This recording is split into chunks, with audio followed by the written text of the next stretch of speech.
The sun shone brightly over the lush green lawn of the San Francisco park as Hector stood at the altar, his heart full of joy for the first time in years. "Does anyone here have any reason why these two should not be joined in marriage?" the officiant asked, and in that instant, 3 children pushed through the guests, shouting in unison, "Dad, you can't do this to us!" Hector's blood ran cold. He knew those voices instantly. His 14-year-old son Alex stood tall with tears streaming down his face. His 11-year-old daughter Mia clutched an old stuffed bear she had carried since she was 5. And his 8-year-old son Ben gripped his brother's hand so tightly his knuckles turned white. They were his children from the life he had tried so hard to leave behind, the family he had walked away from when he finally admitted to himself and the world that he was gay and madly in love with Paul. The crowd of 200 guests fell into stunned silence, their whispers rising like a wave. Phones came out, cameras flashed, and the perfect gay wedding ceremony that Hector and Paul had planned for months in this beautiful public park, with its view of the Golden Gate Bridge, suddenly teetered on the edge of collapse. Paul turned to him, his face drained of color, blue eyes wide with confusion and hurt. "Hector, what is happening? Who are these kids?" he whispered, his voice barely audible over the growing murmurs. Hector could not speak at first. His legs felt like lead as memories crashed over him like the Pacific waves just beyond the park. 10 years earlier in their small Texas town, he had been married to Sarah, doing everything society expected of a man. They had built a home, welcomed Alex, then Mia, then Ben. But every night Hector lay awake, suffocating under the weight of pretending. The church sermons, the family barbecues where uncles joked about real men, the constant fear that someone would see through him. When he finally told Sarah the truth after a brutal argument, the divorce tore everything apart. He had signed away custody, promising to stay distant so the children would not grow up confused in a conservative community that barely accepted gay people at all. He packed his bags, drove west to California, changed his life, and found a job as a software engineer at a tech startup in the Bay Area. That was where he met Paul, the kind-hearted blonde man with a gentle smile and an engineering mind that matched his own. Their first conversation at the company picnic had turned into hours of talking about dreams and fears. Paul had come out young and lived openly, but he understood Hector's buried pain. Over 5 years they built something real, facing small battles together, like the time a coworker made a cruel joke, or when Hector's parents refused to speak to him after he sent them a coming-out letter. They chose this park for the wedding because it symbolized freedom, the open sky over the city where they had healed together. Now the past had arrived uninvited, crashing the gay wedding story they thought was their happy ending. The officiant, a friendly woman in a simple robe, stepped back awkwardly. "Perhaps we should take a moment," she suggested, her voice shaky. Hector's best friend Marcus, a straight ally who had stood by him through everything, moved forward to calm the guests. "Everyone, please give them some space. This is family business." But the whispers continued. Some guests nodded with sympathy, understanding the layers of a gay man's journey in America, while others shifted uncomfortably, their faces showing the lingering prejudice that still haunted same-sex couples even in progressive cities. Hector knelt down right there on the grass, ignoring the dirt on his tailored tuxedo pants. "Alex, Mia, Ben, how did you get here? Why now?" Alex wiped his eyes angrily. "Mom told us you were marrying a guy. We looked it up online. We took the bus from Texas with money we saved from chores. We don't want you to leave us forever, Dad." Mia's voice was smaller but just as sharp. "You promised you'd always be our dad, but you chose him instead." Ben buried his face in Hector's shoulder, sobbing softly. "I miss you every day." Hector's chest tightened with guilt that had never fully gone away. He had thought coming out and loving Paul was the bravest choice, the one that let him breathe for the first time. But seeing his children's faces now brought back every sleepless night wondering if he had destroyed their lives. Paul stood a few feet away, his hands clenched at his sides.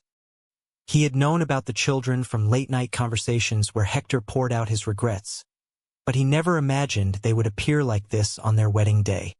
His own heart ached for the man he loved and for these kids who clearly carried so much pain. The wedding planner hurried over with 2 assistants, guiding Hector, the children, and Paul toward a large white tent set up for the reception.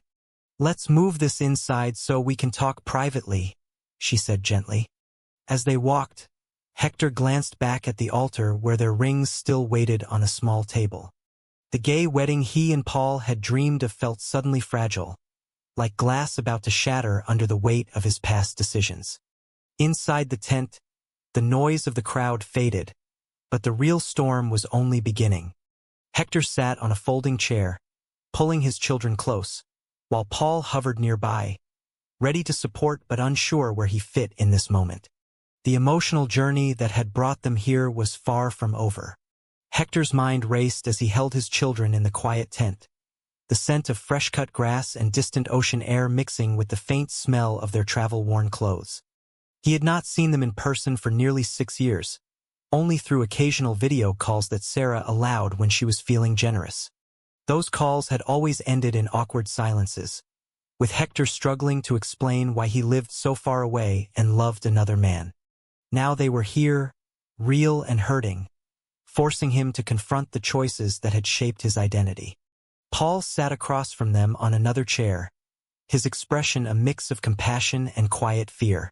He reached out and squeezed Hector's hand briefly, a silent reminder that they were partners in this too. "Take your time," Paul said softly. "I'm right here." The kids poured out their stories in fragments. Alex spoke first, his voice gaining strength as he described the bullying at school. "Kids called me the son of the gay dad who ran away. Mom tried to protect us, but she cried at night too." Mia added details about family holidays where grandparents asked why Daddy did not visit, making her feel like their family was broken because of him. Ben simply repeated how he kept Hector's old baseball glove under his pillow. Each word stabbed at Hector's heart, reopening the wounds of his identity crisis from years ago. Back in Texas, he had spent nights driving alone, questioning if being gay meant he could never be a good father. Society had drilled into him that real men raised sons to hunt and daughters to marry traditional husbands. Coming out had felt like betrayal, not just to Sarah but to the entire community that had raised him. Moving to California had been his escape, but it came at a terrible cost. Paul listened without interrupting, his own memories surfacing. He remembered the night Hector first told him about the children over Chinese takeout in their small apartment. Paul had grown up in a supportive family in Seattle, coming out at 16 with parents who marched in pride parades. He had never faced the same level of rejection, but he understood Hector's pain because he had watched it eat at the man he loved. Their relationship had grown through small, everyday moments. Cooking dinners together, hiking in Marin County on weekends, supporting each other through work deadlines. Paul had proposed last year on a quiet beach at sunset, kneeling with a simple silver band. Hector had cried then too, whispering that Paul made him believe he deserved happiness.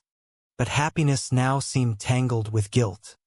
The tent felt smaller as the wedding guests outside began to murmur again, some leaving early while others waited loyally. Marcus poked his head in.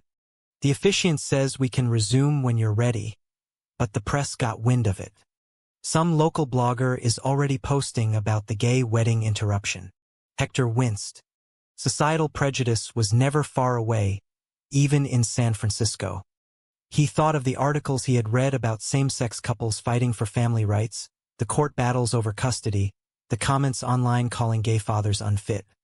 His parents had cut contact completely after his divorce, labeling him a sinner. Only his sister sent occasional texts, but she had not come to the wedding. The children looked up at him expectantly. "Are you going to send us back?" Alex asked, his eyes challenging. Hector shook his head. "No, we're talking this through. All of us." Paul nodded in agreement, though inside he wondered if this would tear them apart. He had always supported Hector's fatherhood, even suggesting they visit Texas someday. But the sudden arrival changed everything. As the afternoon light filtered through the tent fabric, Hector began sharing pieces of his story with the kids in language they could understand. He explained how he had loved them every single day but felt trapped in a life that was not honest.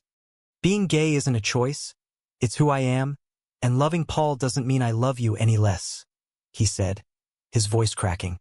Mia asked about Paul then, turning to him directly. Do you like kids? Paul smiled gently. I like you three already, and I want to know you if your dad is okay with that.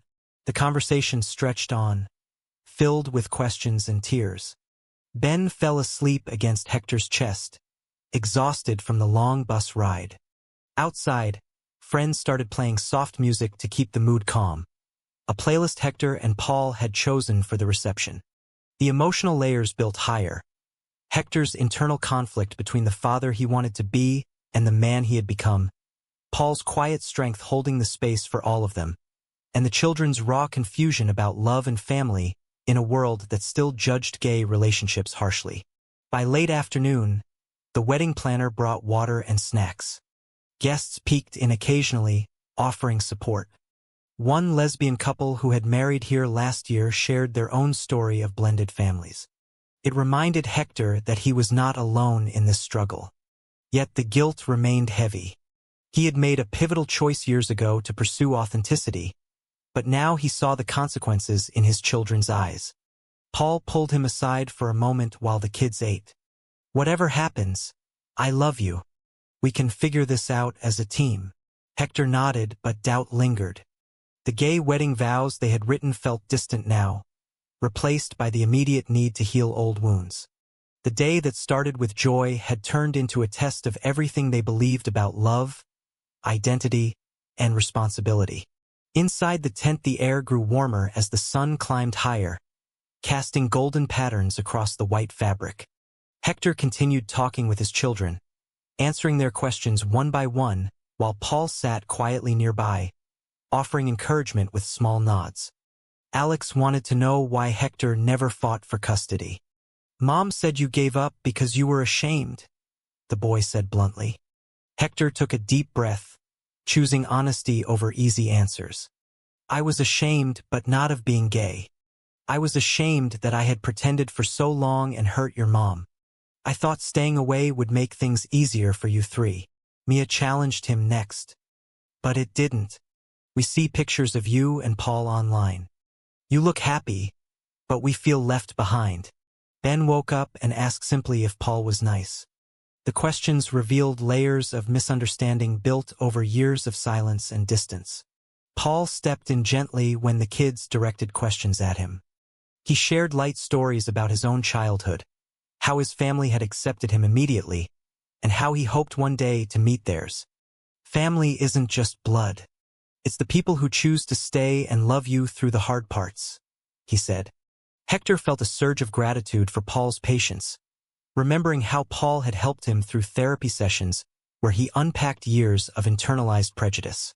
Their relationship had been built on such moments of support. Paul holding him after a nightmare about losing the kids, or the two of them volunteering at a local LGBT youth center to give back. But now those foundations were being tested by real-life consequences. The wedding guests outside had settled into waiting mode. Some played games with their own children, while others discussed the situation in hushed tones. A few conservative relatives of Paul's distant family muttered about the gay lifestyle disrupting everything, showing that prejudice existed even among allies. As the conversation deepened, Hector realized the kids had come not just to stop the wedding but because they feared being erased from his life completely. Sarah had apparently told them the wedding news in anger after seeing a social media post, never expecting them to act. The children had pooled allowance money, bought bus tickets, and arrived determined. Their bravery mirrored Hector's own courage in coming out, but it also highlighted his failure to maintain connection. Internal conflict swirled inside him again. Was loving Paul selfish if it meant his children suffered? Society's messages about gay men as unfit parents echoed in his mind, amplified by memories of courtroom battles he had read about in the news. Paul sensed the turmoil and pulled Hector outside the tent for a private walk along the park path lined with blooming roses. Talk to me, Paul urged. Hector poured out his fears. I chose you because you make me whole. but seeing them here makes me question if I can ever be whole without them. Paul listened, then shared his own vulnerability. I never wanted to replace anyone. I just want to build something new with you, including them if they'll let me. Their hands intertwined naturally, a small gesture of the bond that had carried them through 5 years of growth. Back in the tent, the kids had calmed enough to ask about the wedding itself. Mia wanted to know if there would be cake. Ben asked about rings. Alex remained guarded but less angry. The misunderstanding began to clear as Hector explained that marriage did not mean forgetting them. It meant expanding the family. The emotional weight lifted slightly, but tension remained as the officiant checked in again. "We can wait another hour, but the park permit ends at dusk," she said kindly. Friends brought updates from outside. Marcus reported that most guests were supportive, sharing stories of their own family struggles in LGBT contexts. One guest, a gay father himself, offered to talk to the kids about blended families. Hector appreciated the community, realizing how far America had come yet how much work remained. The afternoon stretched with more honest talks, Hector recounting funny memories from their Texas days to rebuild connection. Paul joined in, making the children laugh with silly engineering jokes. Slowly, the barriers cracked. Yet Hector knew deeper issues loomed. How to integrate the children into their California life, how to address Sarah's role, and how to face any lingering societal judgment. The gay wedding story had evolved from celebration to profound reckoning, forcing every character to confront choices and their consequences. As the sun began its slow descent, Hector felt the first glimmer of hope that this interruption could lead to something stronger. The park lights flickered on as evening approached, casting a soft glow over the gathering. Hector sat with his children in the tent, the conversation shifting from pain to possibility. Alex admitted he had been influenced by friends who said gay dads could not be real dads. "I believed them for a while, but seeing you now, I don't know anymore," he confessed. Mia opened up about feeling different at school, while Ben simply wanted hugs. Paul contributed stories of his own childhood acceptance, helping normalize the idea of two dads. Hector watched his partner with renewed admiration, seeing how Paul's steady presence diffused tension. The misunderstanding that had fueled the kids' journey from Texas began to dissolve into mutual understanding. Yet new conflicts arose when Sarah called Alex's phone, frantic after discovering their disappearance. Hector spoke to her calmly, promising to bring the children home safely, but also standing firm that they deserved this time together. Outside, the guests had transformed the wait into an impromptu party. Music played softly, and friends shared plates of food from the catering tables. Some discussed the broader issues facing gay couples in America, from adoption laws to family court biases. Hector overheard snippets that mirrored his internal struggles. The pressure to prove gay men could be excellent parents, the fear of losing children to prejudice. His own past rejection from his parents resurfaced, making him vow silently never to repeat that cycle. Paul pulled him aside again during a break. "This is hard, but it's making us stronger. Whatever you decide about the ceremony, I'm with you." Hector appreciated the support, but doubt lingered. He wondered if postponing the wedding would be the responsible choice, prioritizing the children's healing over their own happiness. The pivotal moment of decision approached as the kids asked directly if the wedding could include them somehow. Marcus and other friends offered practical help, suggesting ways to blend the ceremony. One idea was to have the children walk down the aisle with Hector. The suggestion sparked debate among the group, highlighting different views on family and commitment. Hector felt the weight of societal expectations pressing down, the same pressures that had driven him into the closet years ago. He recalled the night he met Paul at the company event, how a simple conversation about coding projects turned into shared laughter and the first spark of real connection. Their relationship had grown through shared dreams of building a life free from shame, including travel plans and a future home. Now those dreams included 3 young faces. The emotional journey reached a peak as Hector weighed his options, realizing that true growth meant facing consequences head-on rather than running again.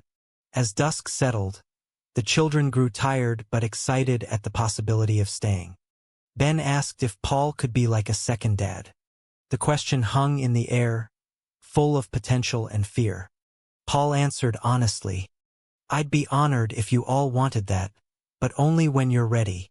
Hector's heart swelled with love for both his partner and his children. Yet the internal crisis persisted. He thought about the years of therapy where he learned that identity was not a choice but a truth to embrace. Society's prejudice had shaped his guilt, but Paul's love had shown him another way. The wedding planner checked the time again, noting the park closing soon. Guests began to gather near the altar, waiting for a signal. Hector stood, taking Paul's hand. "Let's talk to everyone together." The group moved back to the main area, the rising tension palpable as decisions loomed. This gay wedding had become more than vows. It was a crossroads of love, duty, and healing. Under the string lights now illuminating the park, the atmosphere shifted from uncertainty to cautious hope. Hector gathered everyone near the altar, his children standing close while Paul remained at his side. The guests quieted as the family explained the situation in simple terms. Alex spoke bravely about their bus adventure and why they had come.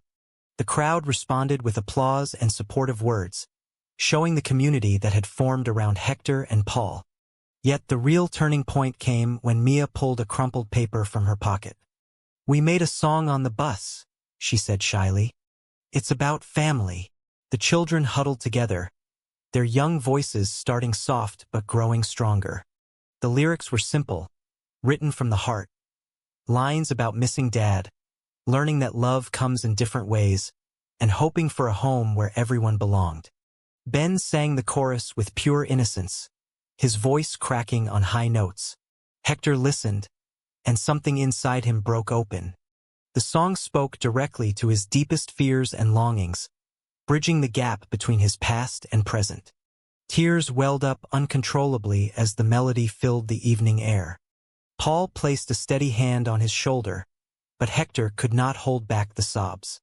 The groom cried openly in front of everyone, the emotion pouring out after years of suppressed guilt and love. The children stopped singing and rushed to hug him, their own tears mixing with his. In that moment, the song became the catalyst for understanding. It showed Hector that his children were not rejecting him but reaching for connection. Paul wiped his own eyes, moved by the raw vulnerability. The guests stood silent at first, then offered gentle applause, many wiping tears themselves. This was the high point of their emotional journey, the breakthrough where identity, family, and love aligned. The officiant stepped forward again. "If you're ready, we can continue with everyone included." Hector nodded through his tears, pulling Paul and the children into a group embrace. The misunderstanding had cleared, replaced by a new foundation. Hector realized that running from his past had only prolonged the pain. Choosing authenticity with Paul while embracing fatherhood was possible. The song's simple truth had shattered the barriers built by prejudice and fear. As they rearranged for the ceremony, the children took places beside them, Alex holding the ring pillow now. The gay wedding vows took on deeper meaning, incorporating promises to the kids as well. Hector's voice trembled as he recited his lines to Paul, the tears still flowing but now from joy. Paul responded with steady strength, his love evident in every word. The crowd cheered when they kissed, a celebration of resilience. The reception followed immediately, with the children joining dances and cake cutting. Hector felt lighter than ever, the internal conflict resolved through this unexpected day. Paul's support had been the anchor, proving that true partnership meant facing storms together. The children laughed for the first time that day, bonding with Paul over games. Societal pressures still existed outside this circle, but inside it acceptance reigned. Hector reflected on the growth, from the man who hid his truth to the one who integrated all parts of himself. The song that forced the tears had become their turning point, a melody of healing that would echo in their future. As stars appeared overhead, the family stood united, ready for whatever came next. The night deepened over the San Francisco park, But the celebration continued under the lights with music and laughter filling the air. Hector and Paul exchanged their final vows with the children integrated into every part. Alex handing the rings, Mia scattering extra flowers, and Ben standing proudly between them. The officiant pronounced them married to cheers from the guests. Hector pulled Paul close, then opened his arms to include the kids in a family hug that felt complete for the first time. The gay wedding that had nearly ended in chaos had transformed into a powerful symbol of blended love and acceptance. As they cut the cake together, Hector looked at his new husband and his children with profound gratitude. The emotional journey had tested every limit, forcing confrontations with past mistakes, societal judgment, and personal doubts, but it had also brought clarity and strength. In the weeks that followed, they navigated practical steps, arranging visits with Sarah, enrolling the children in California schools part-time, and creating a home that honored everyone's needs. Paul proved an incredible stepfather, helping with homework and sharing adventures that built trust. Hector worked through remaining guilt in continued therapy, growing into a man who no longer divided his life into separate compartments. Friends and community supported them, reminding Hector that many gay couples faced similar challenges yet emerged stronger. The prejudice they encountered occasionally, like awkward questions at school events, became opportunities to educate and advocate. The family grew closer, planning trips back to Texas to heal old relationships and forward to new horizons. Hector often thought back to that song the children sang, the one that had cracked his heart open and allowed healing to flood in. It represented the pivotal choice to embrace all parts of himself without sacrifice. Paul and he built daily rituals that included the kids, turning their marriage into a foundation for something larger. The growth was evident in small moments. Alex confiding in Paul about school, Mia calling Hector dad without hesitation, Ben drawing pictures of their whole family. Society's pressures remained, but their bond proved resilient. The gay couple had not just married. They had created a family defined by choice and courage.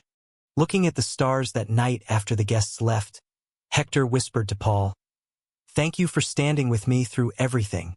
Paul smiled. "This is just the beginning." The children slept peacefully nearby in the tent, exhausted but happy.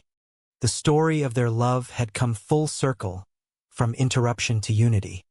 Hector realized that true family transcended labels and that love, when honest, could heal the deepest wounds. As they walked toward their future, the park lights faded behind them, leaving only the promise of tomorrow. True or false? Children should always have the final say in halting their gay father's wedding if they feel hurt by his choices, even when those choices stem from living authentically.